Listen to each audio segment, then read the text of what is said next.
India news Uttar Pradesh Uttarakhand, जिद सच की। उन्नाव में नरकंकाल मिलने के मामले में इंडिया न्यूज की खबर का बड़ा असर। गृह मंत्रालय ने यूपी सरकार से मांगी पूरी रिपोर्ट।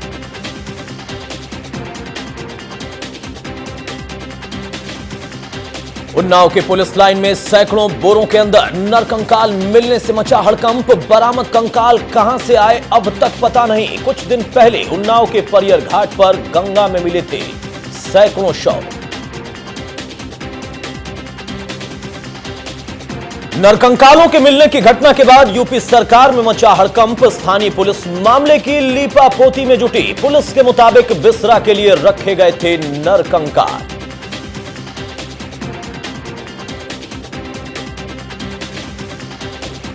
यूपी के 2 विधायकों की सदस्यता हुई रद्द। विधायक रहते हुए ठेकेदारी करने का लगा था आरोप। बीएसपी विधायक उमाशंकर सिंह और बीजेपी के विधायक बजरंग सिंह को किया गया सस्पेंड। लोकायुक्त ने दोनों को करारा था दोषी।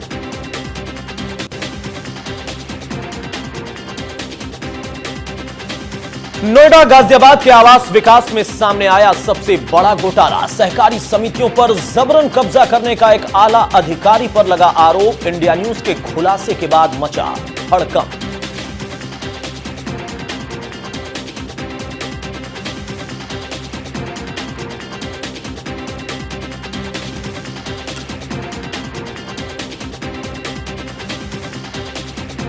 जम्मू कश्मीर के पुलवामा में शहीद हुए गाजीपुर के कर्नल एमएन राय का दिल्ली में हुआ अंतिम संस्कार। शहीद को अंतिम विदाई देने के लिए दिल्ली में उमड़ा जन सैलाब।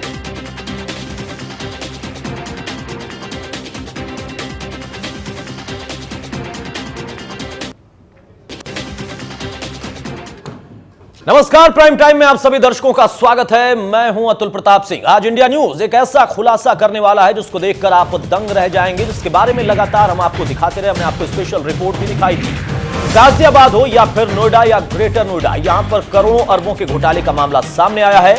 इस घोटाले का आरोप यूपी आवास विकास के एक बड़े अधिकारी और उसके साथ कई ऐसे हैं जिन पर लग रहा है, लेकिन एक बड़ा अधिकारी जिसके इशारे पर सब कुछ चलता है। इसने सहकारी समितियों को बकायदा भंग किया। पहले अपने करीबियों को समिति में सदस्य बनाया और खुद अपने अध्यक्ष पद पर काबिज हो गया, जो पूरी तरह से नियमों के विरुद्ध है। इस पहलू को हम समझेंगे तमाम ऐसे लोगों से जो कि हमारे साथ आज चर्चा के दौर में मौजूद रहेंगे। यही नहीं, उस बीच में अगर किसी ने विरोध किया तो दबंग अधिकारी और उसके गुर्गों ने उन्हें धमकाया, भगाया या रसूख के दम पर अधिकारियों ने उसको सलाखों के पीछे भी पहुंचा दिया। यानी कुल मिलाकर ये देखिए किस तरीके का रसूख है, किस तरीके की दबंगई है। आपको एक छोटी सी हम रिपोर्ट दिखाते हैं। उस रिपोर्ट के बाद हम चर्चा के दौर में जाएंगे कि दरअसल ये कितना बड़ा घोटाला है। इसके पहले हमने यादव सिंह और छोटा यादव सिंह के मामले का खुलासा किया था, लेकिन आज आवास विकास में किस कदर इस वक्त घोटालेबाजी चल रही है, धंधेबाजी चल रही है, इसका भी इंडिया न्यूज खुलासा करेगा। नोएडा गाजियाबाद के आवास विकास में एक बड़ा घोटाला सामने आया। आवास विकास के एक बड़े अधिकारी पर आरोप है कि उसने बकायदा सहकारी समितियों को अनियमित तरीके से भंग किया, करोड़ों अरबों का घोटाला किया। आरोप है कि अधिकारी अपने खास लोगों के सहारे इस धंधे को चलाता है। पूरा सिंडिकेट काम करता है। अब आपको बताते हैं कि आखिर वो यूपी आवास विकास के कौन से अधिकारी हैं जिस पर सहकारी समिति में करोड़ों के घोटाले का आरोप लग रहा है।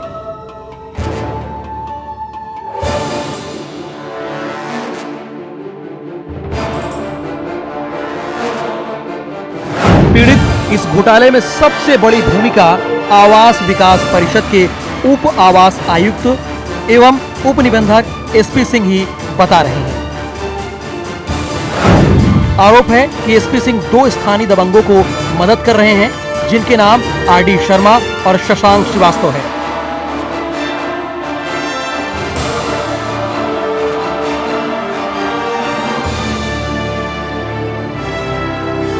ये दोनों दबंग ही एसपी सिंह की शह पर सहकारी समिति में घोटालेबाजी का पूरा सिंडिकेट चलाते हैं। जो मेन नटवरलाल है, हम तो मान के चलते हैं उत्तर प्रदेश आवास एवं विकास परिषद ही सबसे बड़ी नटवरलाल संस्था है। वहां के अधिकारी पहले श्री डी के शुक्ल थे, अपर आवास आयुक्त, उनको मिल के थक गए।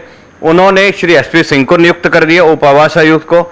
उनको हम मिल के थक गए, उनको सारे सदस्य कह के थक गए, शिकायतें करते गए। तो इन्होंने एक बहुत बड़ा रैकेट बना लिया है कि समितियों का कंट्रोल पहले प्रबंध कमेटी को हटाएं, वहां पे फिर बाद में झूठे इल्जाम लेकर जो भी काम कर रहे हैं सदस्य सचिव उसको हटाएं, समिति पे कब्जा कर लें, सदस्यों को प्रताड़ित करें, और जब सदस्य डर जाएं तो बोले हम एक नया टावर बनाएंगे या नए प्लॉटों का दोबारा करेंगे, या जो भी भवनों का हस्तांतरण हो रहा है उसमें हर तरफ के इर्रेगुलर चीजें करेंगे, उसमें फिर अनाप शनाप के पैसे मांगते हैं, डराया धमकाया जाता है। ये इतना बड़ा रैकेट है कि ये एक तरह के, मैं मान के चलूं अगर उदाहरण दूं कि शायद कोलगेट से भी बड़ा ये एक तरह का वो स्कैंडल निकल सकता है। इसकी जांच कराई जानी, हमने अभी निवेदन भी किया कि हमारे खिलाफ जो भी हमारे ऑडिट हैं उसकी जांच सीबीआई करे। हम बार बार इस बात की जांच के लिए भी हमने मुख्यमंत्री को लिखा है, लेकिन कोई सुनवाई इस बात पे नहीं हो रही है। यही नहीं, इन दोनों के अलावा कई और लोग हैं जो इस गैंग में सक्रिय हैं, जिनके तार भी ऊपर तक जुड़े हुए हैं।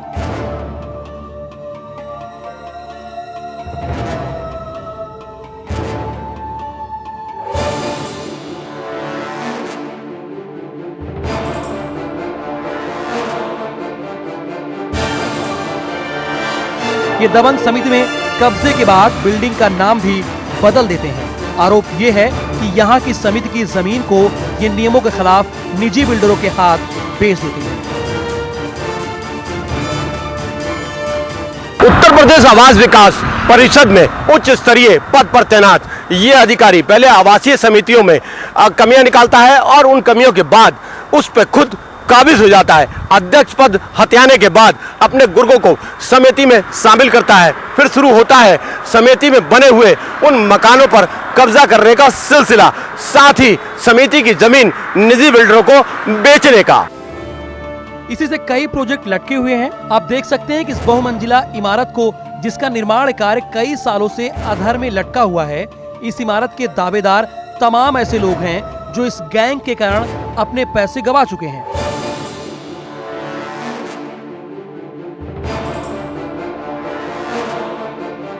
सबसे बड़ा गड़बड़झाला गाजियाबाद की आजपा परिषद सहकारी आवास समिति में देखने को मिल रहा है।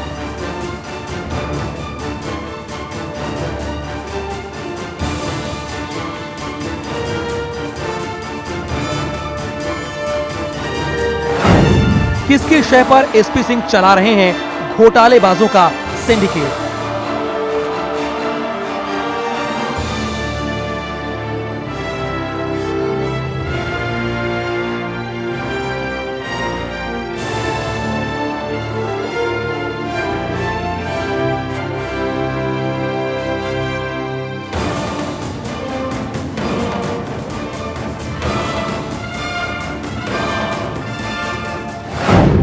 क्या विभाग के मंत्री और आला अधिकारियों को नहीं है घोटाले की जानकारी?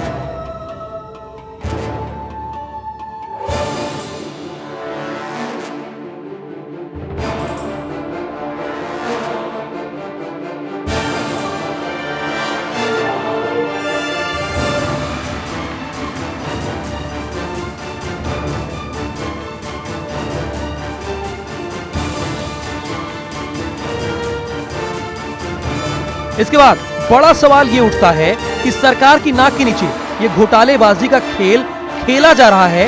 महकमे के मंत्री और अधिकारियों को इसकी कानो कान खबर तक नहीं है।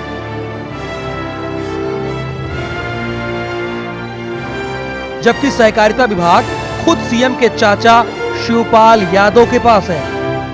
करोड़ों की हेराफेरी के मामले में हालांकि न्यायालय ने भी जब हस्तक्षेप किया, उसके बावजूद भी यह अधिकारी बाज नहीं आया और हेराफेरी को अंजाम देता रहा। हालांकि जो पद पर बैठे ऐसे ईमानदार अधिकारी हैं जिन्होंने उस अधिकारी के खिलाफ मुंह खोलने की कोशिश करी, तो उनका भी तबादला कर दिया गया। साफ जाहिर है कि ऐसे अधिकारी के ऊपर कहीं ना कहीं कुछ ऐसे भ्रष्ट मंत्रियों का हाथ है, जिससे ये करोड़ों की हेराफेरी को बाखूबी अंजाम दे रहा है। इंडिया न्यूज के लिए नोएडा से ललित मोहन की रिपोर्ट। जी, समस्या दरअसल यही है कि घोटालेबाजों की कमी नहीं है। जैसे ही मौका मिला दांव चलते हैं और उसके बाद घोटाला इतना बड़ा करते हैं कि जैसा खुद आपने सुना कि अगर सही तरीके से जांच हो जाए, अगर सही तरीके से तथ्य सामने आ जाए तो कोलगेट घोटाले से भी बड़ा हो सकता है। ये आरोप नहीं है, कुछ तथ्य भी हैं जो कि हमारे सामने पेश करेंगे। वो लोग जो कि ताल्लुक रखते हैं इन सोसाइटीज से, जिनकी भूमिका है, जो सदस्य हैं, पीड़ित हैं, इन तमाम चीजों को हम आगे चर्चा में लेकर आएंगे। लेकिन उसके पहले जरा एक और पहलू देखिए। एक तरफ वृंदा सोसाइटी जो कि ग्रेटर नोएडा में, वहां के लोगों की क्या दिक्कत, किस तरीके से वहां घोटाला हुआ, उस पहलू को समझेंगे हम आगे। लेकिन गाजियाबाद का जो अजपा है, वहां पर भी सबसे बड़ा घोटाला, यह भी एक तथ्य है। इस महाघोटाले में सबसे बड़ा गड़बड़ झाला अगर गाजियाबाद को जोड़कर देखें तो वसुंधरा इलाके के अजपा सोसाइटी का है, जहां पहले मेंबर 890 मेंबरों पर 224 फ्लैट बनने वाले हैं, जबकि 134 फ्लैटों का हैंडओवर हो चुका है। यही नहीं, अजपा सोसाइटी में बिना नक्शे के ही 8 मंजिला बिल्डिंग बना दी गई है। आवास विकास में सबसे बड़ी गड़बड़ी वसुंधरा के आजपा सोसाइटी में देखने को मिली है। आपको बता दें, आजपा सोसाइटी में कुल 890 मेंबर हैं, जबकि अजपा सोसाइटी में 224 फ्लैट हैं, जिसमें से 134 फ्लैट बनकर हैंडओवर भी हो चुके हैं। इसमें बड़ा पेच यहां फंस रहा है कि बचे हुए 106 फ्लैटों को 890 लोगों को कैसे दिया जाएगा। बाकी लोग परेशान भी हैं। यही नहीं, बगैर नक्शा पास करवाए 8 मंजिला बिल्डिंग भी बना दी गई है। अजपा सोसाइटी में कुल 6 फ्लैट ऐसे हैं जिनके ताले तोड़कर दबंगों ने बेच दिया है, जिसकी रजिस्ट्री भी हो गई है। शासन, प्रशासन और पुलिस के अधिकारियों से शिकायत के बावजूद कोई कार्रवाई नहीं हो रही है।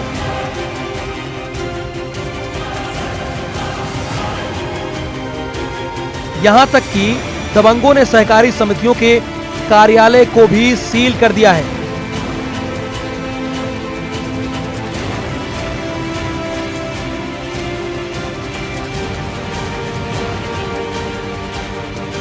ऐसे में अब बड़ा सवाल ये उठता है कि यूपी सरकार कब इंसाफ के लिए भटक रहे लोगों की सुध लेकर आरोपियों पर कार्रवाई करती है।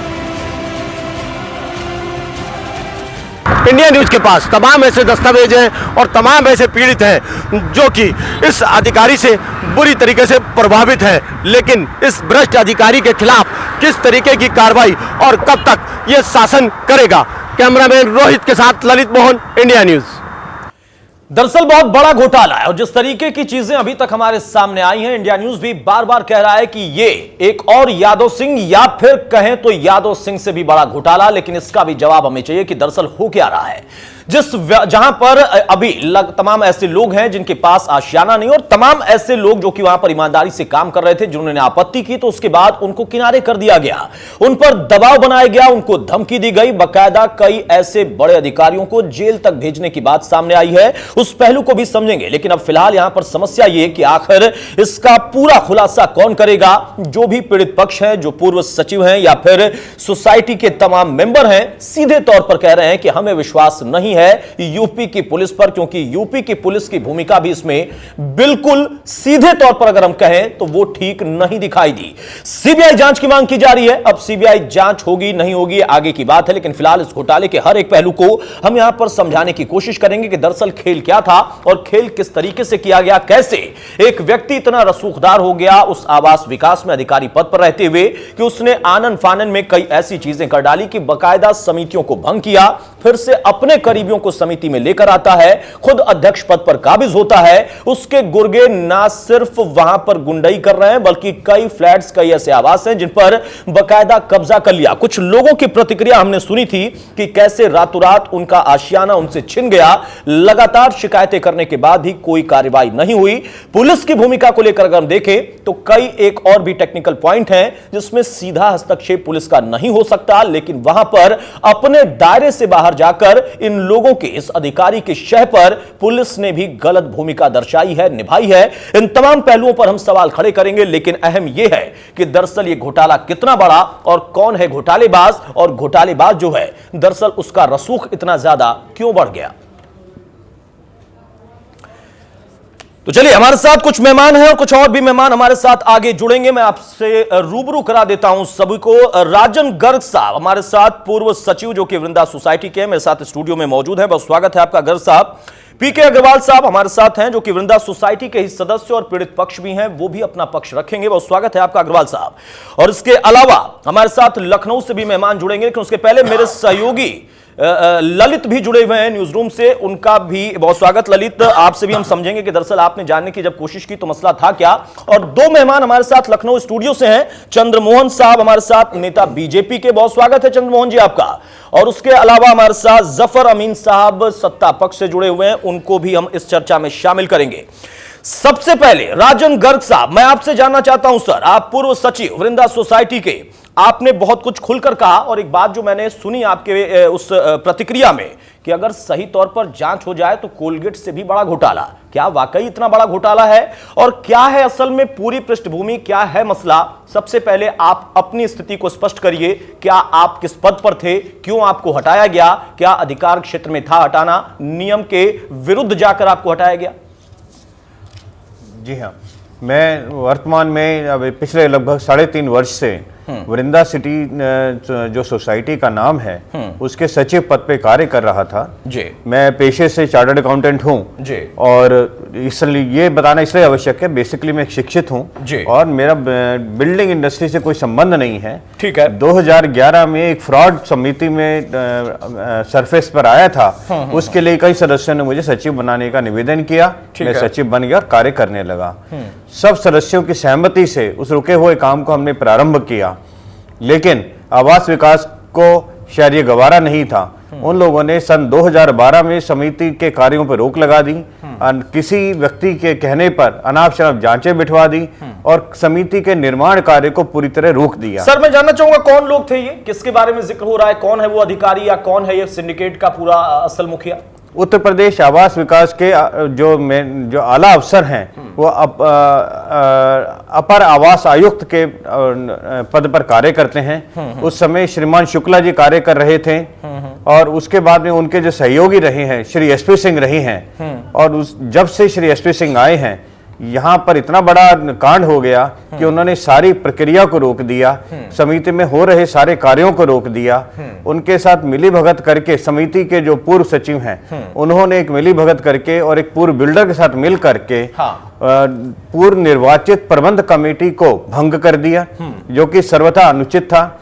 और एक संशोधन हुआ है उत्तर प्रदेश आवास विकास अधिनियम में जो फरवरी 2013 में प्रभावित हुआ है। ठीक है। उस अधिनियम के अंतर्गत किसी प्रकार की अंतरिम कमेटी की नियुक्ति नहीं की जा सकती। ठीक है। लेकिन फिर भी आवास विकास परिषद ने किसी भी तरीके से उस समिति को कमेटी को भंग कर दिया, अपनी एक अंतरिम कमेटी ले आया। यानी नियमों के विरुद्ध जाकर, जो संशोधन के बाद नियम है उसके विरुद्ध जाकर आपको हटाया गया, कमेटी को भंग की गई, तमाम सदस्यों को हटाया गया जी। इसके बाद में जो पूर्व बिल्डर और अन्य जो दोषी आरोपी व्यक्ति थे उनके साथ मिलीभगत करते हुए मुझ पर दबाव बनाया गया कि उनके खिलाफ जो गबन के आरोप है उसको आप हटा दें और जो नए टावर के लिए दबाव देते रहे कि एक नया टावर बनाया जाए। कल 300-400 मकान और बनेंगे जिसमें सबकी शायद आमदनी होगी। उसके लिए उन्होंने सदस्यों से भी निवेदन किया, किसी भी सदस्यों ने उस बात के लिए सहमति जाहिर नहीं की। अंततः उन्होंने जब ये देखा कि ये व्यक्ति तो हमारी बात मानने वाला नहीं है और ये सारे सदस्य इसके पीछे हैं, तो पहले इस आदमी को ही हटा देते हैं। तब उन्होंने 16 जून को एक झूठी मीटिंग करके झूठे आरोप लगा करके मेरे को निलंबित कर दिया। ठीक है, चलिए हमने समझा असल में दरअसल कहां से स्थिति खराब हुई थी और क्या भूमिका थी। जिन चीजों को लेकर हम चर्चा कर रहे हैं उसके लिए तैयारी कैसे की गई थी और कैसे नियमों के विरुद्ध जाकर यह कार्रवाई की गई, जो कि सीधे तौर पर अनुचित है। और इसमें और भी कई पहलू हैं, उसको भी हम आगे चर्चा में शामिल करेंगे। पीके अग्रवाल साहब, आप पीड़ित पक्ष भी हैं, सदस्य भी रहे वृंदा सोसाइटी में। ये वृंदा सोसाइटी का खेल दरअसल है क्या? और मैं महसूस कर रहा हूं, गर्ग साहब की बात से भी मेरे सहयोगी ललित भी जिक्र कर रहे थे और तमाम अन्य लोगों से भी हमने चर्चा की, आवास विकास में टावर पर बहुत ज्यादा फोकस है। ये टावर का खेल क्या है और एसपी सिंह के आने के बाद और ज्यादा इसमें इजाफा क्या हो गया? कितना बेनिफिशियरी था ये तमाम चीजें करना, किसके लिए था, ये जरा समझाएंगे आप? देखिए, ये सोसाइटी 2005 में फॉर्म हुई थी।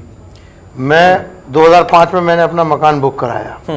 रवि शर्मा नाम का उस समय एक सेक्रेटरी हुआ करते थे, जो बाद में इन्होंने अपने आप को काफी कुछ दूर कर लिया इस सोसाइटी से और काफी घपलेबाजी होने लगी। हाँ। उसी समय एक शशांक श्रीवास्तव, जो कि वो भी एक इस सोसाइटी के मेंबर थे, उन्होंने आगे बढ़कर सभी लोगों को ये भरोसा दिलवाया कि ये रवि शर्मा कुछ नहीं कर पाएंगे, हम लोगों को मिलकर इसमें कुछ काम करना पड़ेगा। ठीक है। हम सभी मेंबर ने उसके ऊपर भरोसा किया और उस आदमी ने हमारे भरोसे का नाजायज फायदा उठाया। हम लोगों से तकरीबन पूरे 100% पैसे हम लोगों ने जमा कर चुके हैं। 2005 से लेकर 2014 9 साल हो गए। इस शशांक श्रीवास्तव ने उस पूरे प्रकरण में अपनी कंपनी के अंदर उस पैसे को गलत तरीके से ट्रांसफर करता चला गया। ठीक है, आपके पैसे दूसरी जगह पर यूज होते चले, वो अपनी कंपनी में लेता चला गया और हम लोग अपने अकाउंट इसमें जमा करते थे और उस आदमी को चेक साइनिंग की अथॉरिटी थी, वो कैश पैसे लेता था, चेक लेता था और ये करते करते उसने करोड़ों रुपए का गबन किया।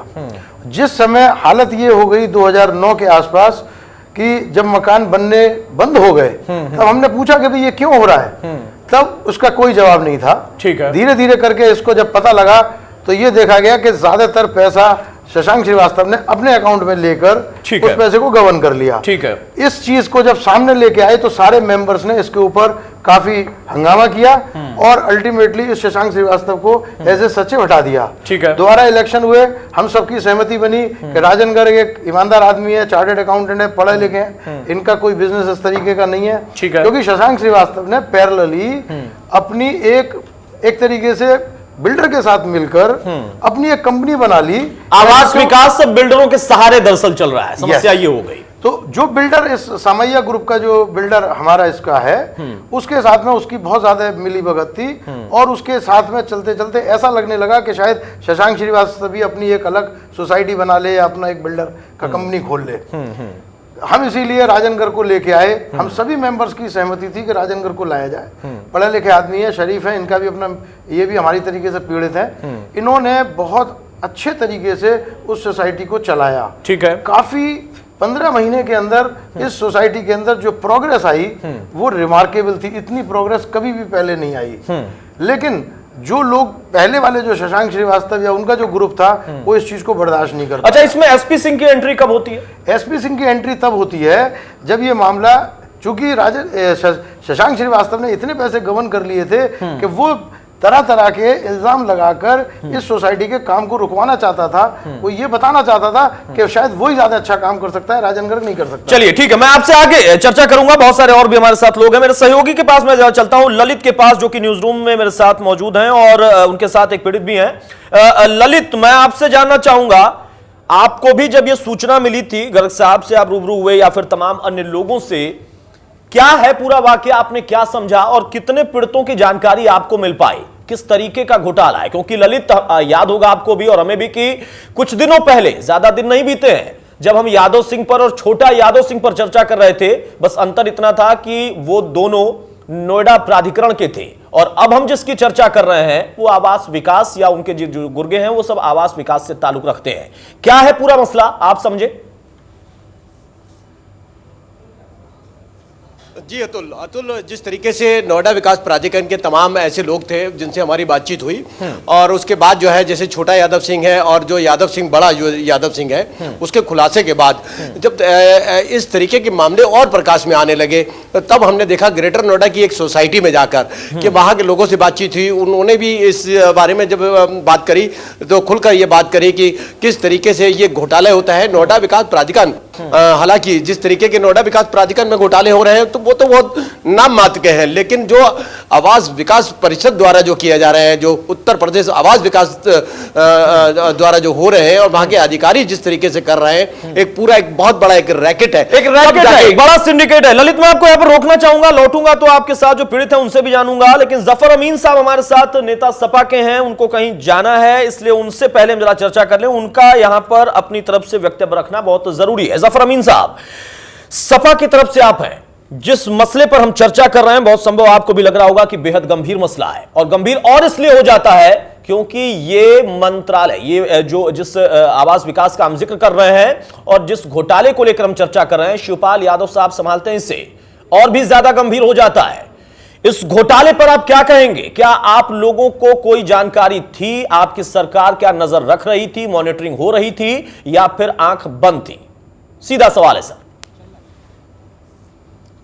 नहीं, देखिए माननीय शिवपाल यादव जी तो जब भी कोई ऐसी जानकारी होती है तो तुरंत जांच करा के और सख्त से सख्त कार्रवाई कर रहे हैं, जैसा कि आपने पिछले दिनों भी देखा होगा। ठीक है, बहुत सख्ती के साथ कार्रवाई हो रही है और जो प्रकरण सामने आया है इसमें भी जांच के बाद बहुत ठोस कार्रवाई होगी। ठीक है, और इसमें किसी भी तरह की कोई रियायत सरकार नहीं बरत रही है। जो भी मामलात आ रहे हैं, जांच होने के बाद जो दोषी पाया जा रहा है उसके खिलाफ सर मेरा एक सवाल है, बहुत बुनियादी सवाल यह है कि मामले सामने आएंगे, जांच होगी, ये तो रटा रटाया जवाब हो गया ना। मॉनिटरिंग नाम की कोई चीज होती है या नहीं होती है?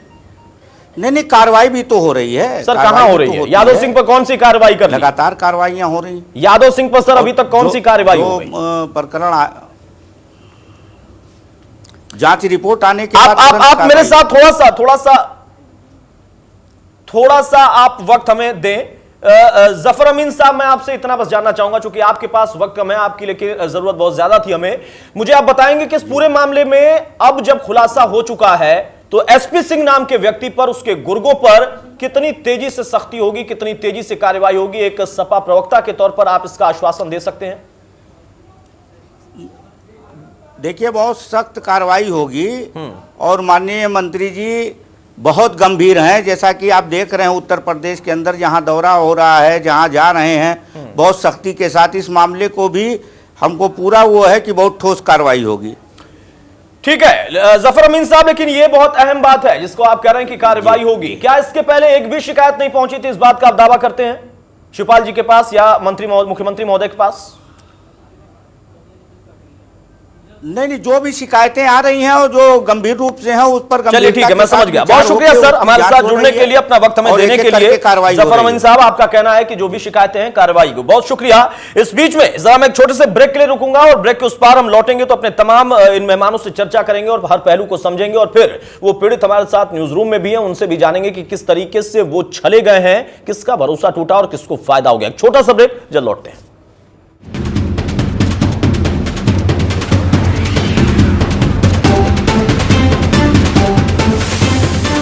इंडिया न्यूज उत्तर प्रदेश उत्तराखंड, जिद सच की।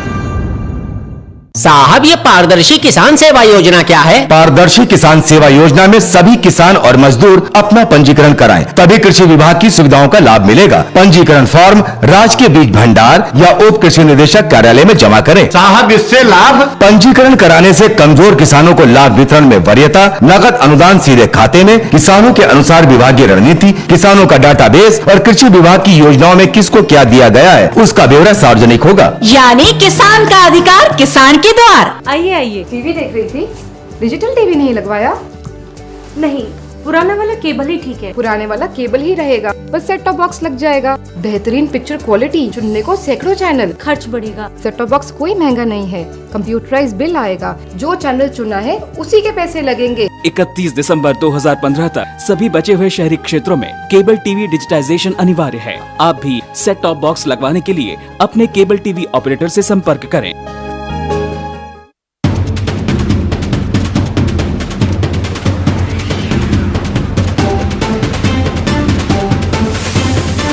इंडिया न्यूज उत्तर प्रदेश उत्तराखंड, जिद सच की।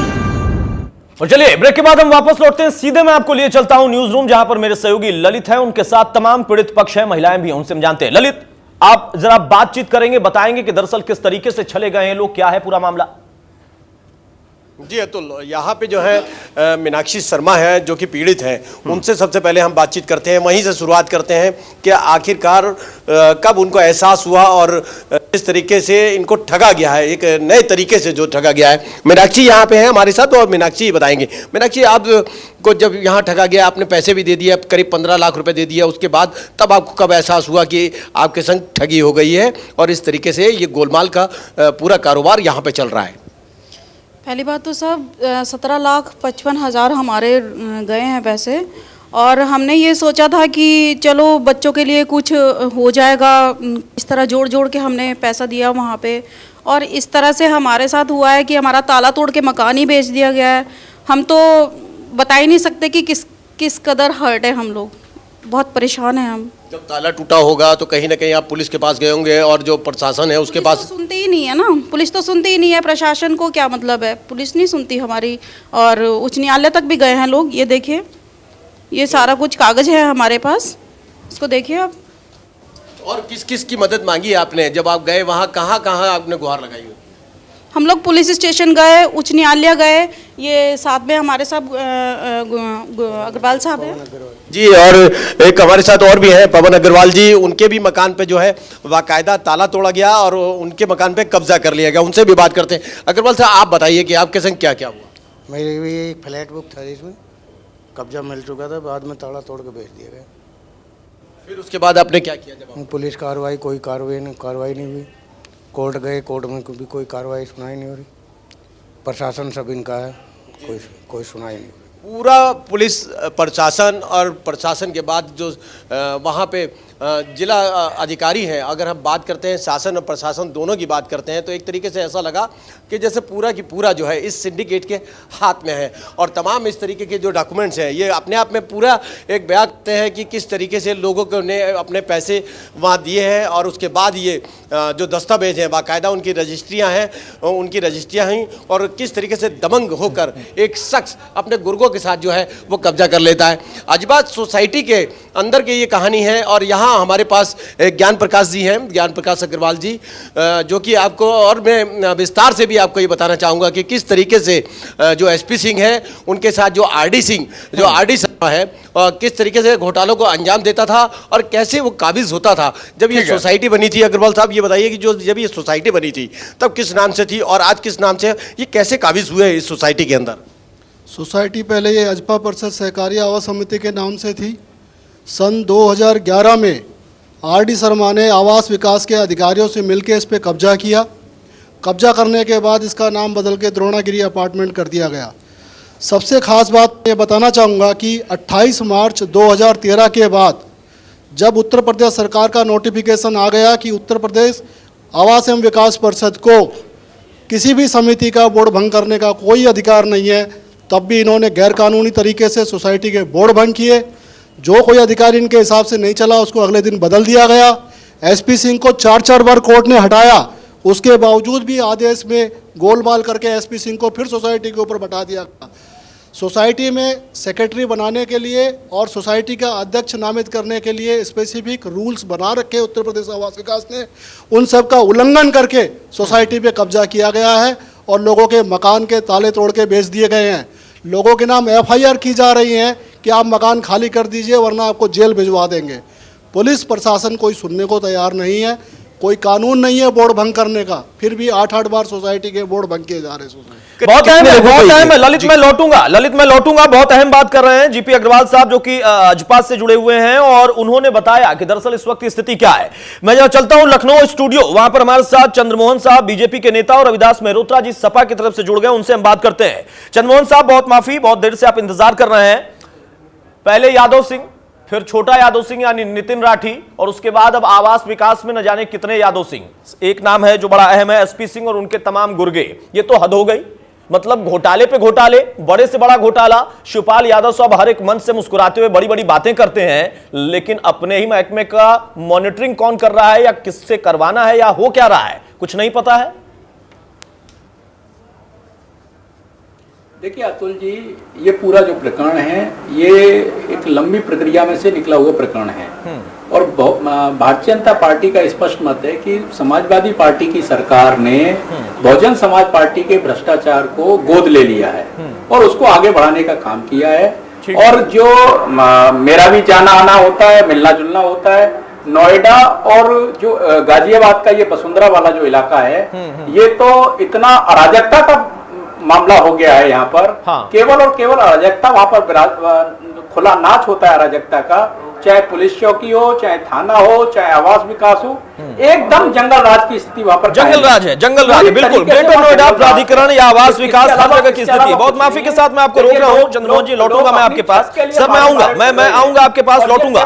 केवल बड़ी बड़ी बातें करने का काम हो रहा है। ठीक है सर, ठीक है, मैं लौटूंगा आपके पास। रविदास मेहरोत्रा जी, बहुत अहम है कि आज आप हमारे साथ हैं और मैं आपकी जो एक्चुअल स्थिति है, जो आप अपनी बात को बेबाक तरीके से रखते हैं और ईमानदारी से, अगर कुछ गलती है आपके सरकार के दौर में भी तो उसको स्वीकार करते हैं, कोई और है नहीं आपके यहां जो करता है।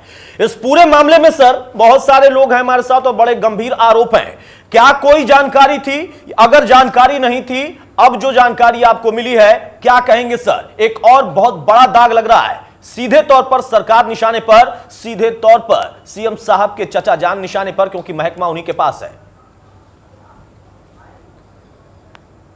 देखिए अतुल जी, जो भी आपने दिखाया है और उसमें जो घोटाले कहे जाएं या जो अवैध काम कहे जाएं, उसमें निश्चित रूप से इसमें जांच होगी और जांच के बाद जो भी लोग दोषी होंगे उन पर कार्रवाई होगी। ठीक है, जो आपने बात संज्ञान में लाई है, ये जो बात गंभीर है। ऐसा क्यों होता है कि बार बार हमें इस संज्ञान में लाना पड़ता है? आपके यहाँ कोई मॉनिटरिंग सिस्टम है या नहीं रविदास जी? हम तो अपनी जिम्मेदारी निभा रहे हैं, आप लोग क्या कर रहे हैं सर? और जो है,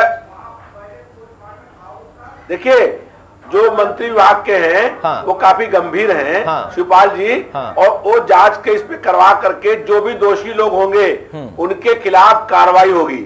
चलिए ठीक है, पक्का समझ लीजिए कि अगर इस पूरे जो आपने दिखाया है इसमें जहां पर कहीं घोटाला है, जहां कोई घपला है, जहां कोई गड़बड़ी हुई है, जहां मैं आपको एक एक बात, चूंकि मैं नहीं चाहूंगा कि बहुत हमारा वक्त जाया हो, मैं आपको राजन गर्ग साहब से, पूर्व सचिव हैं, उनसे एक एक बात बहुत कम शब्दों में बतवाऊंगा, लेकिन उसके पहले आप थोड़ा सा इंतजार करें। मेरे साथ सुधीर चंद्रा साहब फोन लाइन पर मौजूद हैं, पूर्व अध्यक्ष। जेल तक जाना पड़ा है इनको और किस तरीके से इन पर पुलिस ने शिकंजा कसा, जहां अधिकार क्षेत्र पुलिस का नहीं है वहां तक जाकर। सुधीर चंद्रा साहब, मैं आपसे जानना चाहता हूं सर, क्या है पूरा वाकया? क्यों आप निशाने पर हैं? क्यों आपको जेल जाना पड़ा, सलाखों के पीछे रहना पड़ा? किस गुनाह में, कौन सा गुनाह आपने किया था?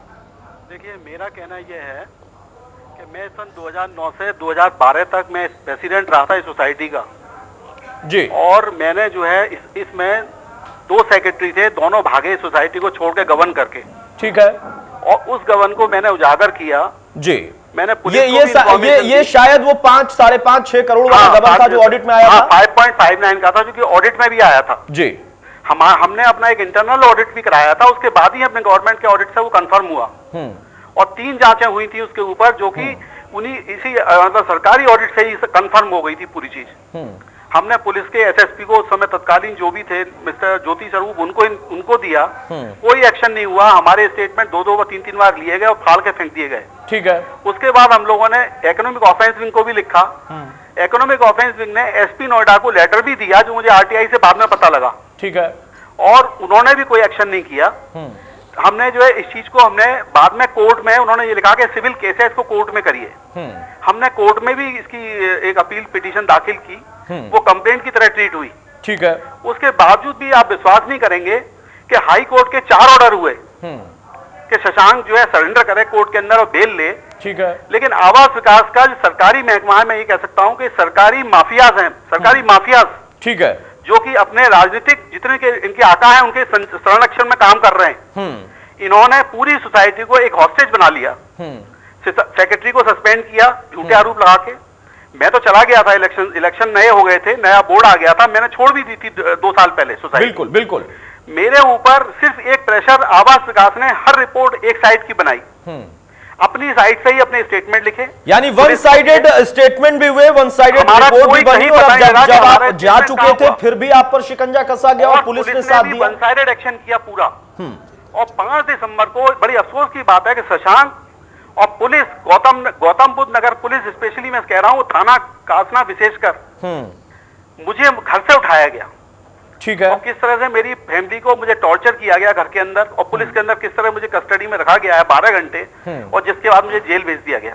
चलिए, मैं आपकी पीड़ा को समझ सकता हूं सर। मैं आपसे उम्मीद करूंगा हमारे साथ फोन लाइन पर आप मौजूद रहें। गर्ग साहब कहना चाह रहा हूं। जी बोले सर, बोले। ऑर्डर के बाद बोले सर, बोले। NHRC का ऑर्डर हुआ, मैंने जैसे ही मेरी बेल हुई 1.5 महीने बाद, मैं हाई कोर्ट से मेरी बेल हुई। बेल में इतने स्पेसिफिक ऑर्डर्स थे कि ये क्यों किया गया। NHRC को मैंने केस दिया। NHRC ने लगातार 8 महीने मेरी सुनवाई हुई वहां पर, और उस सुनवाई के बाद 14 अक्टूबर को ऑर्डर पास हुआ कि ये I-801 शशांक का फ्लैट नहीं है।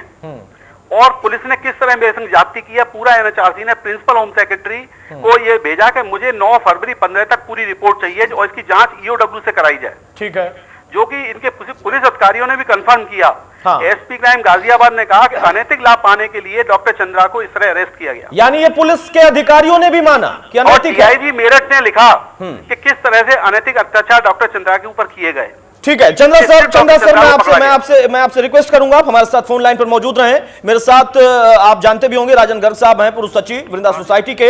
रविदास मेहरोत्रा जी, आप खास तौर से सर सुनिएगा, मुझे आपसे उम्मीद है कि आप जाते जाते कुछ न कुछ खास आश्वासन देकर जाएंगे, मामले को गंभीरता से उठाएंगे। और ये मेरी उम्मीद ही नहीं है, ये उन तमाम लोगों की उम्मीद है जो कि पीड़ित हैं और लगातार प्रताड़ित हो रहे हैं। गर्ग साहब, बहुत संक्षेप में, बहुत एकदम बिल्कुल जो स्पष्ट चीजें हैं जरा वो बताइए। शुरुआत क्या थी, ये SP सिंह शशांक कौन है, इनका रुतबा कैसे बढ़ गया, किनकी शह है, और जो बात मैं जफर अमीन से मैंने पूछी थी, क्या मुख्यमंत्री से, क्या इस मंत्रालय को संभालने वाले उनसे या अन्य लोगों से शिकायत आप लोगों ने नहीं की थी?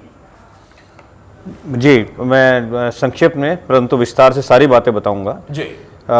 हमारी समिति में एक प्रबंध कमेटी का निर्वाचन हुआ, लेकिन निर्वाचित प्रबंध कमेटी को कुछ लोगों ने, जो पूर्व आरोपित व्यक्ति थे, उन्होंने काम नहीं करने दिया और उल्टी सीधी शिकायतें करके जांच करवाई और उनको डरा धमका करके उन्हें मजबूर किया गया कि उनमें से 3 बोर्ड के मेंबर्स का जबरदस्त रेजिग्नेशन ले लिया। ठीक है, उसमें से एक आप थे? नहीं, मैं तो सचिव था, मुझे इन्होंने किया, मेरे को तो उन्होंने नामित कर दिया ये सारे काम करेगा। ठीक है। उसके साथ ही उन्होंने डॉक्टर चंद्रा को, जो अभी भी डॉक्टर चंद्रा लाइन पे थे, हाँ। उनको जोर जबरदस्ती करके एक FIR फर्जी कराई गई, जिसमें 9 लोग थे, मेरा नाम भी शामिल है उसमें। ठीक है। उनमें से डॉक्टर चंद्रा को पुलिस के साथ मिली भगत करके, जी हेलो, डॉक्टर सुधीर चंद्रा है। रविदास जी पूछना चाह रहे हैं सर, गर्ग साहब, रविदास जी पूछ रहे हैं कि ये कब हुआ था, ये वाकया कब हुआ था? ये 5 दिसंबर 2013 को डॉक्टर सुधीर चंद्रा को गिरफ्तार किया गया। सर रविदास जी, 5 दिसंबर 2013 आप ही की सरकार थी सर, चिंता मत करिए। कोई जांच नहीं थी उसमें।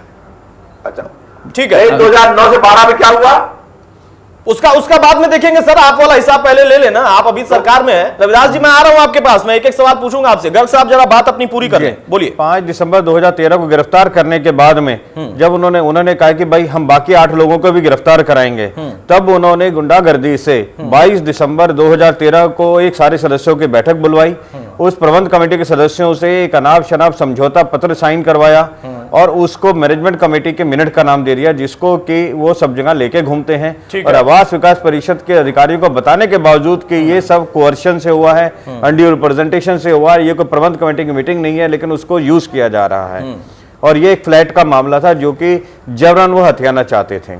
इसके बाद में जब इतना सब कुछ हो गया और जब सारे लोग समिति में डर का माहौल पैदा हो गया, तो अल्टीमेटली 3 मेंबर्स ने डर के मारे रेजिग्नेशन दे दिया या उनसे डंडे के बल पर ये डर किसका था सर? क्या पुलिस ने डर बना दिया था, इन अधिकारियों ने डर बना दिया था, या कुछ और भी लोग थे इसमें शामिल? उस पूर्व सचिव जिनको ऊपर गबन का आरोप है और पुलिस अधिकारियों का डर था, क्योंकि डॉक्टर चंद्रा को अरेस्ट कर लिया गया था और कासना पुलिस के सब इंस्पेक्टर जो कि IO थे, वो हर रोज सुबह को फोन करते थे, क्यों भाई मैं आऊं कि आप आ इन्वेस्टिगेट। ठीक है, आईओ की भूमिका इसमें बहुत। एक चीज सर मैं और आपसे जानना चाहूंगा गर्ग साहब, ये जो फ्लैट होल्ड का मामला था, ये जो 5.9 करोड़ का मामला था, ऑडिट इसकी बकायदा की गई थी और उस ऑडिटर को भी धमकाया जा रहा है, दबाव बनाया जा रहा है, और उसमें बताया गया, जैसा मुझे जानकारी मिली है, कि बकायदा ऑडिटर जो हैं बाकी उनके, वो भी साथ उनका नहीं दे रहे हैं बल्कि ऐसे लोगों का दे रहे हैं। यानी हर तरफ से शय मिल रही है, हर तरफ से मिली भगत है। जी हाँ, बिल्कुल ठीक है। वर्ष 2011 में इस फ्रॉड का उजागर किया गया था। मार्च 2011, मार्च 2012, 13 और 14 में इस फ्रॉड को उजागर करके इसका ऑडिट किया गया है।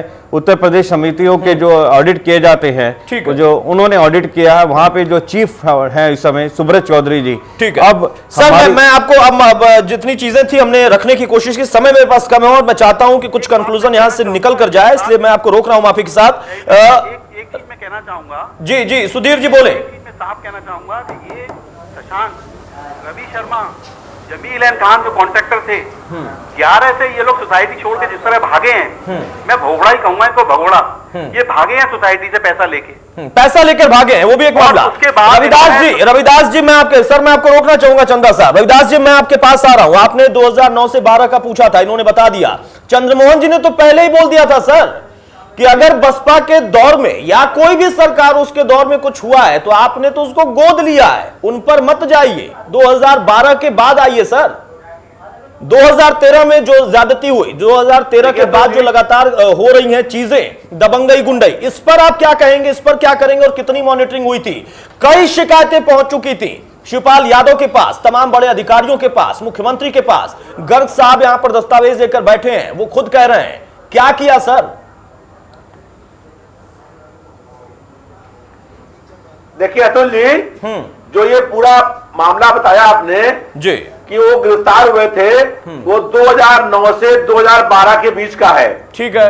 लेकिन जो आपने बात बताई है उसमें जो भी घोटाले हुए हैं, जो भी धांधली हुई है, जो भी गड़बड़ी हुई है, उसकी पूरी जांच करा करके जो भी दोषी लोग हैं उन पर कार्रवाई होगी। मैं कैसे मानूं सर? आप कह रहे हैं 2009 से 12 तक हुआ है, मैं कह रहा हूं कि 2009 से लेकर 2015 तक चल रहा है, उसमें आपके 3 साल हैं। मैं ये भी कह रहा हूं कि जिस यादव सिंह को लुकआउट नोटिस दिया गया था नोएडा प्राधिकरण के, यादव सिंह का हम जिक्र कर रहे हैं, उसको बाद में आपकी सरकार अपने बिल्कुल ऐसा सिर पर बिठा के लाई, आंखों पर बिठा के ले आई, ये हाल था। आप लोगों ने ऐसे लोगों को पालने का काम किया है। आप कैसे कह रहे हैं कि कार्रवाई होगी? आप कह रहे हैं, मैं आपकी बात को मान सकता हूं, लेकिन आप आश्वासन दीजिए कि वाकई जो आप कह रहे हैं वो होगा। देखिए अतुल जी, जो ये आपने पूरा उठाया प्रकरण, वो संज्ञान में आया है, उस पर पूरी जांच होगी और जो लोग भी इसमें दोषी या जिम्मेदार लोग हैं, जो घोटाले में शामिल हैं, उन लोगों के खिलाफ कार्रवाई होगी।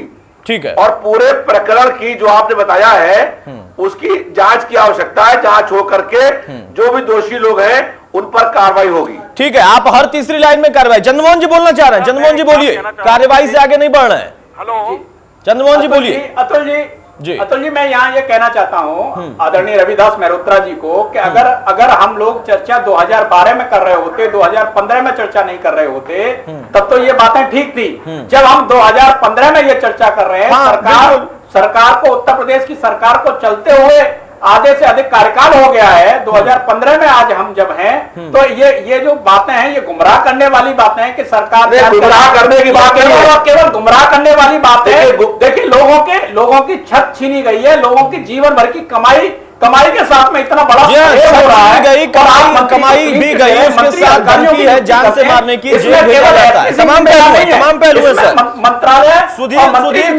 चंद्रा साहब भी कुछ कहना चाह रहे हैं, फोन लाइन पर मौजूद है। सुधीर चंद्रा साहब बहुत संक्षेप में मंत्री क्या कर रहे हैं? मैं केवल इस पूरे प्रकरण में जो चंद्रमोहन साहब, मैं आऊंगा सर, मैं आपके पास आऊंगा सर। सुधीर चंद्रा साहब बोलिए सर। मैं ये कहना चाह रहा था, समाजवादी पार्टी को जिम्मेदार मानता हूं। ह्यूमन राइट कमीशन एक एपेक्स बॉडी है भारत सरकार की, और उसके ऑर्डर के बावजूद, जबकि उन्होंने कह दिया कि इसकी पूरी जांच ईओडब्ल्यू से कराई जाएगी, यूपी पुलिस से इंडिपेंडेंट, और उन्होंने ये भी कहा कि ये फ्लैट I-801 इसका शशांक श्रीवास्तव का नहीं है और फ्रॉड पेपर तैयार किए गए उसके, और केस में और कोर्ट में भी ये केस सब जुडिस है। उसके बावजूद भी आवास विकास के माफियाज ने, जो उनके सरकारी जो माफिया मैं कहूंगा उन्हें, उन्होंने जो है 24 दिसंबर को उसको उस फ्लैट में घुसा दिया, और हम लोगों ने प्रिंसिपल होम सेक्रेटरी को लेटर लिखा, चीफ मिनिस्टर को रिमाइंडर दिए, कोऑपरेटिव मिनिस्टर को रिमाइंडर दिए, सारी अथॉरिटीज को लिखा, लेकिन कोई एक्शन नहीं हुआ आज तक। एक्शन नहीं हुआ, यही मेरा सवाल है कि तमाम जगहों कोर्ट इसमें इन्वॉल्व है, लोगों के पक्ष की बात कही, नियमों का हवाला दिया गया। गर्ग साहब जैसा बता रहे हैं कि बकायदा संशोधन हो चुका है 2013 तक में, लेकिन उसके बाद भी समितियां भंग होती रही, अनैतिक तरीके से बिना वोटिंग के अपने पदों पर काबिज होते रहे, तमाम तरह की चीजें, हर चीज की अनदेखी की गई। रविदास जी आप इसी पर रहिएगा, मैं जरा एक बार फिर से ललित के पास चलता हूं न्यूज रूम में अपने। ललित आपके साथ वहां पर मौजूद हैं जीपी अग्रवाल साहब भी अजपा से जुड़े और अजपा में भी बड़ा खेल हुआ है, उनसे भी और कुछ और लोग भी हैं, उनसे भी चर्चा करें। थोड़ा सा जल्दी समेटे हम लोग क्योंकि समय कम है। जी अतुल, सबसे पहले मैं आपको यहाँ ये बता दूं कि जिस वक्त हम अजपा सोसाइटी के अंदर जब हमारी टीम गई थी, जब इंडिया न्यूज वहां पे पहुंचा था, उसके ठीक दूसरे दिन ही 16 जनवरी की बात है, मुझे याद है, जो जानकारी वहां से मिली थी कि जो एसपी सिंह है, जो अध्यक्ष बन के बैठे हुए थे, उन्होंने वहां से रिजाइन कर दिया था। और इस समय जीपी अग्रवाल है मेरे साथ और वो कुछ कहना चाहते हैं, जो अजपा सोसाइटी से है वो भी कुछ कहना चाहते हैं। जो आश्वासन अभी तक मिल रहा है कि इस तरीके के जो सिंडिकेट है उनके खिलाफ जो कार्रवाई की जाएगी, किस तरीके की कार्रवाई अग्रवाल साहब चाहते हैं और क्या कहना चाहते हैं? जी, इस सोसाइटी में सीबीआई इंक्वायरी होनी चाहिए। 4 साल से सोसाइटी के चुनाव को उत्तर प्रदेश आवास एवं विकास ने रोक के रखा, इसके चुनाव नहीं होने दिए। अब जब चुनाव आयोग बन गया है, उन्होंने चुनाव डिक्लेयर कर दिए हैं, उस पर दबाव दिया गया और चुनाव आयोग ने अपने ही आदेश से चुनाव रोक दिए, जिसको माननीय उच्च न्यायालय ने टिप्पणी देते हुए पुनः चुनाव कराने के आदेश दिए हैं। मुझे अभी शंका है कि प्रशासन चुनाव करा पाएगा, क्योंकि आरडी सिंह और एसपी सिंह कह रहे हैं हम लाशों के ढेर लगा देंगे, वहाँ पे लाशें बिछा देंगे, चुनाव नहीं होने देंगे। मुझे अभी शंका है कि प्रशासन चुनाव कराने में कामयाब हो पाएगा या नहीं हो पाएगा। अभी जीडी शर्मा जो भूमाफिया का भाई है आरडी शर्मा का, उसको सचिव के रूप में बैठा रखा है आवास विकास ने, वो हटाया जा चुका है, उसके बावजूद भी उसको सचिव मान रहे हैं ताकि वो सोसाइटी के चुनाव को रोक सके, किसी भी तरीके से व्यवधान पैदा कर सके। सोसाइटी पे गार्ड के नाम से गुंडे बैठा रखे हैं जो सदस्यों को जाने नहीं दे रहे हैं सोसाइटी के अंदर। मुझे बड़ी शंका है कि वहाँ कोई लोग अपना नामांकन भी भर पाएंगे या मतदान भी कर पाएंगे या नहीं कर पाएंगे, क्योंकि सबको धमकी दी जा रही है कि यहाँ आओगे तो गोली मार दी जाएगी। पहले भी ललित जरा थोड़ा सा मैं चाहूंगा आप 1 मिनट का वेट करें, मैं जरा रविदास जी से इसका जवाब ले लेता हूं। ये बहुत गंभीर बात उठाई है। रविदास जी मैं आपके पास आ रहा हूं। सर सुना आपने, जीपी अग्रवाल साहब हैं अजपा, जो कि गाजियाबाद में सोसाइटी, वहां पर इस वक्त गुंडे बैठे हुए हैं, माफिया बैठे हुए, धमकी दी जा रही है, लोगों के फ्लैट को कब्जे में ले लिया गया है ताला तोड़कर। ये क्या हो रहा है सर? अब तो स्पष्ट हो गया कि मामला बेहद गंभीर है। और आप सिर्फ ये मत कहिए, कम से कम आपसे मैं उम्मीद करता हूं आप ये सिर्फ नहीं कहेंगे कार्रवाई होगी। अभी तक जो हो रहा था उस पर आपकी सरकार की नजर क्यों नहीं थी, मॉनिटरिंग क्यों नहीं हो रही थी? और अब जब सब कुछ उजागर हुआ तो क्या आप कोई समय सीमा यहां पर तय कर रहे हैं कि हाँ वाकई आप इतने दिनों में जाकर बात कर लेंगे और कुछ कार्रवाई होती दिख जाएगी सभी पे, पुलिस वालों पर भी? देखिए अतुल जी, क्योंकि मैं विधायक लखनऊ शहर का हूं और ये मामला गाजियाबाद का है। तो आप तो बेहद करीब हैं, आप तो लखनऊ में ही हैं, मुख्यमंत्री से मिलना बेहद आसान है आपके लिए। नोएडा वाले जाएंगे थोड़ा टाइम लगेगा। अपनी कार्रवाई देखिए, वही मैं कह रहा हूं कि अपना कोई एप्लीकेशन या कोई प्रार्थना पत्र मेरे पास भिजवाएं, मैं उस पर कार्रवाई करवाऊंगा। और जो भी चुनाव है वो चुनाव कराने के लिए निष्पक्ष चुनाव हो और चुनाव हो और उसमें कोई गुंडाई नहीं कर पाएगा। चुनाव निष्पक्ष कराने के लिए पूरी तरीके से प्रयास करूंगा। चलिए ठीक है, जीपी अग्रवाल साहब से मैं सवाल चाहूंगा। ललित आप जरा ले लें, उनको बता दें कि क्या कहा है रविदास जी ने। वो चाहते हैं कि उन तक वो खुद पहुंचे, अपनी शिकायत करें। जी बिल्कुल, और रविदास जी से मैं ये भी कहना चाहूंगा कि जैसा उन्होंने कहा है कि एक कंप्लेंट ला के दें, ये तमाम इतने पीड़ित हैं और पीड़ितों की संख्या और भी बढ़ती चली जा रही है और बहुत मोटी फाइल तैयार हो गई है जो शिकायतें दी हैं। फिलहाल जीपी अग्रवाल जी जो सपा से हैं, रविदास जी, उन्होंने कहा है कि वो मुझे पहले एक कंप्लेंट दें और उसके बाद जो है मैं उसके ऊपर कोई ठोस कार्रवाई करूंगा, इतना आश्वस्त किया। आप कितना समझते हैं कि क्या कोई कार्रवाई होगी? इस एसपी सिंह उप आवास आयुक्त के बारे में शायद उत्तर प्रदेश आवास एवं विकास परिषद के अंदर इतनी कंप्लेंट गई हुई है, अगर वो देख लें तो उनको और कंप्लेंट की शायद जरूरत नहीं पड़ेगी, इतनी कंप्लेंट उनके खिलाफ गई हुई है। रविदास जी सुनिएगा, ऑलरेडी बहुत सारी कंप्लेंट है वहां पर। ये एसपी सिंह नाम जो है बार बार इन्हीं के ऊपर हो रही है चर्चा। अतुल जी ऐसा है, जो ये एसपी सिंह है इनके खिलाफ शिकायतें हैं। और शिकायतें हैं, जो जांच की बात है वो मैंने आपसे कहा हाँ शिकायतें हैं, मुझे मालूम है। जो प्रकरण आप दिखा रहे हैं उसके बारे में नहीं, लेकिन उनके खिलाफ और शिकायतें हैं, उसकी मुझको जानकारी है। और मैंने इस संबंध में शिवपाल जी को नहीं थी कार्रवाई करने के लिए शिवपाल जी को नहीं थी, शिवपाल यादव को नहीं थी और मुख्यमंत्री अखिलेश यादव मैं को कह रहा नहीं थी। हूं कि जानकारी मुझको मिलेगी। मैं उस जानकारी के आधार पर जो ये प्रकरण है उस पर व्यक्तिगत रूप से बात करके उस पर कार्रवाई व्यक्तिगत रूप से बात करेंगे। मेरे पास समय बहुत कम है, इसलिए मैं बार बार आप लोगों को संक्षेप में रोक रहा हूं। चंद्रमोहन जी, आप जो बार बार कह रहे हैं कि गुमराह करने की बात सिर्फ की जा रही है, लेकिन दरअसल मैं पूछना चाहता हूं सर आपसे कि क्या वाकई शिकायत थी एसपी सिंह के खिलाफ या तमाम अन्य लोगों के खिलाफ, तो भी कार्रवाई क्यों नहीं हुई? मंशा ही ठीक नहीं है और मिलीभगत ऊपर से है।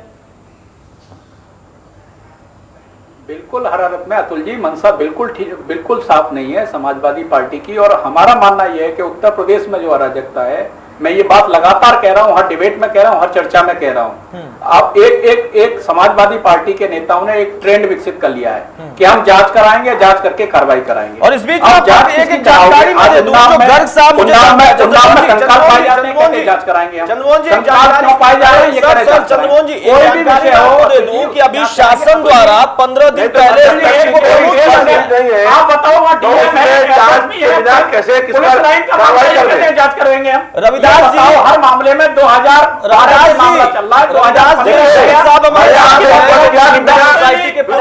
उन्होंने मुझे बताया, मुझे नहीं मालूम था, उन्होंने मुझे बताया कि जिस व्यक्ति के बारे में शिकायत आपके पास भी थी दूसरे ही मामले में सही, उसको शासन ने प्रमोट किया है 15 दिन पहले एसपी सिंह को।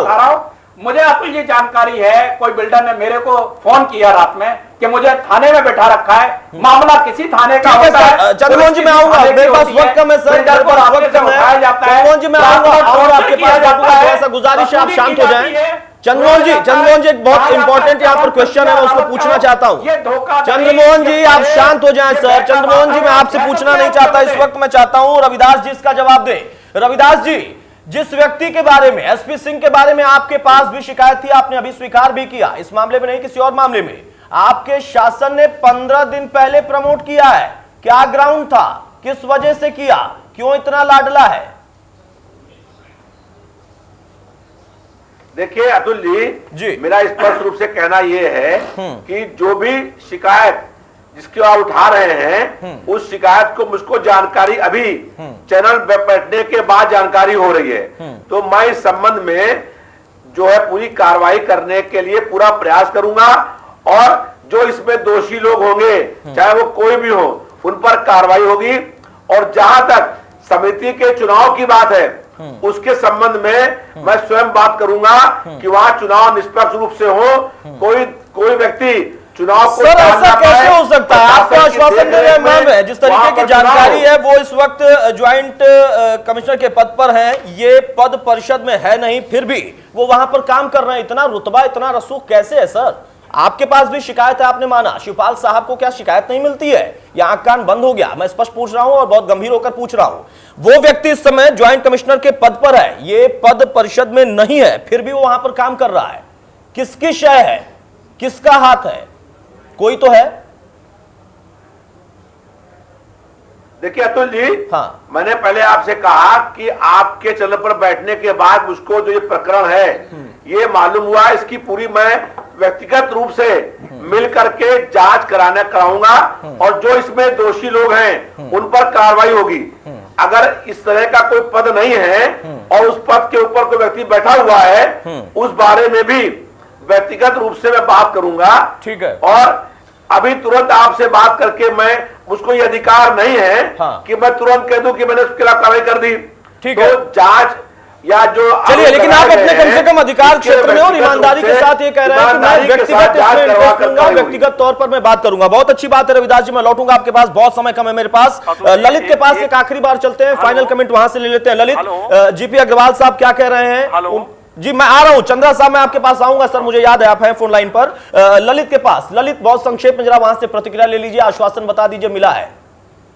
जी बिल्कुल, अग्रवाल साहब अभी आश्वासन मिला है, जो सपा के रविदास जी हैं उनका ये आश्वासन मिला है कि जल्द से जल्द हम कार्रवाई करेंगे और इनके खिलाफ जो है और जो तमाम और इनके साथ जो लोग भी जुड़े हुए हैं उनके खिलाफ भी कार्रवाई होगी। आप क्या कहेंगे? मैं सिर्फ उनसे ये चाहूँगा, ये रिक्वेस्ट करूँगा कि सोसाइटी के चुनाव डिक्लेयर हो चुके हैं जो 27 फरवरी और 28 फरवरी को होने हैं, वो प्रशासन को निर्देश दे कि इसके चुनाव निर्विरोध शांति से हो जाए, वे कोई लड़ाई झगड़ा ना करे विरोधी पार्टी। एसपी सिंह और आरडी शर्मा के गुंडों से दूर रखा जाए इनको, और जो है जो 800 लोगों से पैसा इकट्ठा करके खा गए हैं लगभग 250-300 करोड़ रुपए, एसपी सिंह और आरडी शर्मा जो 250-300 करोड़ रुपए खा गए हैं, उसकी निष्पक्ष जांच करी जाए कि 106 फ्लैट बनने हैं जिसमें इन्होंने 800 लोगों से पैसा इकट्ठा किया है। चलिए बहुत मैं लौटूंगा, ललित मैं आपके पास लौटूंगा बहुत संक्षेप में। सुधीर चंद्रा साहब कुछ कहना चाह रहे हैं सर, और थोड़ा आश्वासन जो मिला उससे थोड़ी सी राहत महसूस कर रहे हैं, आपको लगता है कुछ होगा? कि मैं अपर महानिदेशक भारत सरकार में वहां से रिटायर हुआ हूँ और मैं इस बात को अच्छी तरह जानता हूँ कि एक चीज कहने में मुझे बिल्कुल कोताही नहीं है कि आवास विकास में जो भी माफिया राज या गुंडागर्दी हो रही है उसका सारा का सारा श्रेय वहां के हाउसिंग कमिश्नर, और मैं नाम लेकर बोल रहा हूँ, सुंदरम, पीवी जगमोहन और जो प्रेजेंट जो कमिश्नर हैं, उनके नाक के नीचे सारी चीजें चल रही हैं इस समय। सर मैं उम्मीद करूंगा, मैं आपसे एक बार फिर से गुजारिश करूंगा चंद्रा साहब कि आप अपनी शिकायत को जरा पहुंचाएं एक बार फिर से रविदास जी तक भी और भी लोगों तक, और हम तो अपने चैनल पर इसको उठाते रहेंगे। और जो जो इसमें नाम है, अगर आप बेबाकी से कह रहे हैं तो मैं आपको बिल्कुल इस बात के लिए सहमति दे रहा हूं कि मैं भी इस बात को रखूंगा, हमारा चैनल हर हाल में रखेगा। मैं लौटूंगा सर, मैं आपके पास, मेरे पास समय बहुत कम है, बहुत समय कम है। गर्ग साहब बहुत संक्षेप में, कुछ उम्मीद बधी और कुछ लगता है कि होगा, जो भी नाम थे इसमें एसपी सिंह हो या तमाम लोग, बहुत संक्षेप में सर। माननीय रविदास जी इस चैनल पे हैं, उनके कहने से तो मुझे उम्मीद लगी है, लेकिन दुर्भाग्य मेरा ये है, मैं अपना ही दुर्भाग्य बोलूंगा और मेरे समिति के बाकी सदस्यों का, कि मुझे उम्मीद नहीं लगती। मैंने जब हमने सदस्यों ने पिछले 15 महीनों में गिनती की शिकायतें नहीं दी हैं, किलो के भाव शिकायतें दी हैं, बहुत लंबी थी, फिर भी आप के भाव शिकायतें दी हैं। ये भाव है आपका और ये दर्द है आपका, लेकिन फिर भी मैं कहता हूं कि कम से कम उम्मीद करनी चाहिए। बहुत संक्षेप में सर, पीके अग्रवाल सब कुछ आप बोलेंगे बहुत संक्षेप में, वक्त नहीं है मेरे पास। सर हम तो चाहते हैं कि हमारे जो पैसे लगे हैं सारे हमारे जैसे जो पीड़ित मेंबर्स हैं उनको जल्दी से जल्दी न्याय मिले, उनको अपना मकान मिले। बहुत से लोगों की चलिए उम्मीद है। Ravidas ji final comment sir आपका, जो चुनाव की बात कही जा रही है कि चुनाव हो जाए सही से, और बाकी जो शिकायतें हैं उन पर भी आप कह रहे हैं बहुत एक दो लाइन में आप अपनी बात कह सकते हैं कि हाँ ये होगा और सही तौर पर होगा। देखिए अतुल जी, मैंने पहले भी कहा कि जो चुनाव हो रहे हैं उस चुनाव में प्रशासनिक देखरेख में चुनाव ठीक से निष्पक्ष चुनाव हो। ठीक है, ये आपका कहना है, ये आश्वासन है। चंद्रमोहन जी बहुत संक्षेप में, उम्मीद कर सकते हैं चंद्रमोहन जी बहुत संक्षेप में सर, प्रयास करेंगे और जो भी इनकी शिकायत बात है वो अगर हमको लिखित रूप से मिलेगी। ठीक है, मैंने स्वीकार कर लिया सर, आपसे उम्मीद मैं यही करता हूं आपकी ईमानदारी को जानते हुए। चंद्रमोहन जी बहुत संक्षेप में सर, प्रयास करूंगा।